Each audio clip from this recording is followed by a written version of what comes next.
నోటీసులిచ్చారు సరే, కేసీఆర్ విచారణకు వస్తారా? ఇదే ఇప్పుడున్న బిగ్ సస్పెన్స్. సహజ న్యాయ సూత్రాల ప్రకారం ఆరోపణలు ఎదుర్కొంటున్న వారికి తమ వాదనలు వినిపించే అవకాశం ఇవ్వాలని కాళేశ్వరం కమిషన్ నిర్ణయించింది. అందుకోసమే కేసీఆర్తో సహా హరీష్ రావు, ఈటెల రాజేందర్కు కూడా నోటీసులు జారీ చేశారు. కానీ కేసీఆర్ విచారణకు వెళతారా లేదా అనేది మెయిన్ క్వశ్చన్. ఎందుకంటే గతంలో విద్యుత్ కమిషన్ విచారణకు కేసీఆర్ని పిలిచినప్పుడు ఆయన విచారణకు హాజరవ్వకుండా సుప్రీంకోర్టును ఆశ్రయించారు. దాంతో ఇప్పుడు కాళేశ్వరం అవకతవకలపై విచారిస్తున్న పీసీ ఘోష్ కమిటీ విచారణకు కేసీఆర్ హాజరవుతారా లేదా అనేది ఇంట్రెస్టింగ్గా మారింది. అసలు కేసీఆర్ ఎదుర్కొంటున్న ఆరోపణలేంటి అనే విషయాల్లోకి వెళ్తే, మేడిగడ్డ బ్యారేజీని తుమ్మిడిహట్టి నుండి మేడిగడ్డకు మార్చడం లాంటి కీలక నిర్ణయాలు కేసీఆర్ ముఖ్యమంత్రిగా ఉన్నప్పుడే జరిగాయి. ఈ స్థలం మార్పు ప్రాజెక్టు వ్యయం పెరిగేందుకు టెక్నికల్ సమస్యలకు దారితీసిందనే ఆరోపణలున్నాయి. చాలామంది అధికారులు, ఇంజనీర్లు కూడా తమ వాంగ్మూలాల్లో ఈ కీలక నిర్ణయాలు ఉన్నత స్థాయిలో ముఖ్యమంత్రి సమక్షంలోనే జరిగాయని చెప్పడం కూడా చర్చనీయాంశంగా మారింది. ఇక మేడిగడ్డ బ్యారేజీ పిల్లర్లు కుంగిపోవడం, అన్నారం, సుందిళ్ల బ్యారేజీల్లో లీకేజీలు రావడం లాంటి నిర్మాణ లోపాలకు గల కారణాల్ని కూడా కమిషన్ విచారిస్తోంది.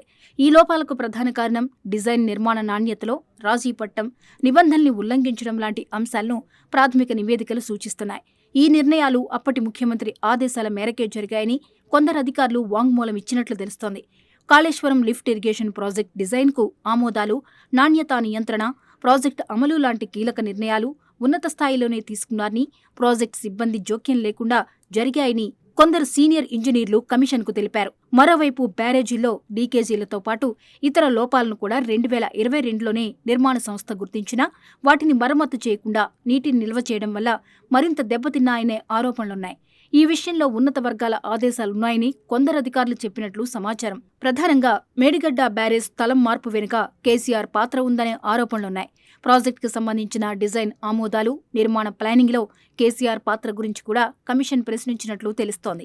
ఈ విధమైన ఆరోపణలు ఎదుర్కొంటున్నందువల్ల కేసీఆర్ కూడా తన వాదన వినిపించుకునే అవకాశం కల్పించేందుకే పీసీ ఘోష్ కమిషన్ నోటీసులు జారీ చేసిందనే వాదనలున్నాయి. ఆయన గనక విచారణకు హాజరై తన వాదన వినిపిస్తే ఈ ఆరోపణలు, మిగతా అంశాలపై పూర్తిస్థాయి స్పష్టత వచ్చే అవకాశం ఉంది. కానీ కేసీఆర్ హాజరవుతారా లేదా అనేదే ఇప్పుడు ఆసక్తిగా మారింది. ఆయన గనక హాజరవ్వకపోతే నోటీసుల్ని లెక్క చేయనట్లు, విచారణ ప్రక్రియను సీరియస్గా తీసుకోలేదనే సంకేతం వెళ్తుంది.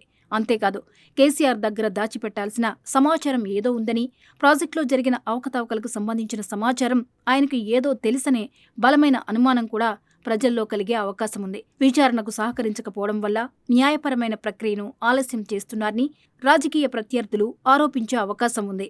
అయితే కేసీఆర్ హాజరు కాకపోయినా ఎలాంటి వాదనలు లేకుండానే కమిషన్ తన విచారణ కొనసాగించి అందుబాటులో ఉన్న సాక్ష్యాలు, వాంగ్మూలాల ఆధారంగా తుది నివేదికను ప్రభుత్వానికి సమర్పించొచ్చు. ఆయన హాజరు కాలేదనే విషయాన్ని కూడా రిపోర్టులో తెలియజేయొచ్చు. కమిషన్ నివేదిక ఆధారంగా ప్రభుత్వం తదుపరి చర్యలు తీసుకుంటుంది. కేసీఆర్ హాజరు కాకపోవడం, విచారణకు సహకరించకపోవడం లాంటి అంశాలు ప్రభుత్వ వాదనలకు బలం చేకూర్చే అవకాశం ఉంటుంది. మరోవైపు కేసీఆర్ కూడా ఈ నోటీసులను కోర్టులో సవాల్ చేసే అవకాశం ఉంది. గతంలో విద్యుత్ కమిషన్ పంపిన నోటీసులను న్యాయస్థానంలో సవాల్ చేసి తనకు అనుకూలమైన ఆదేశాలను పొందారు. ఇప్పుడు కూడా అదే తరహాలో పీసీ ఘోష్ కమిషన్ నోటీసులను కూడా సవాల్ చేసే అవకాశం ఉందంటున్నారు. అదే జరిగితే బీఆర్ఎస్ ప్రత్యర్థి పార్టీలు ఈ అంశాన్ని ప్రజల్లోకి తీసుకువెళ్లి కేసీఆర్ అవినీతికి పాల్పడ్డారని, విచారణను ఎదుర్కొనే ధైర్యం లేదని ఆరోపించే ఛాన్స్ ఉంది. దాంతో కాళేశ్వరం కమిషన్ పంపిన నోటీసులపై కేసీఆర్ ఎలా స్పందిస్తారనేది తెలంగాణ రాజకీయాల్లో ఆసక్తిగా మారింది.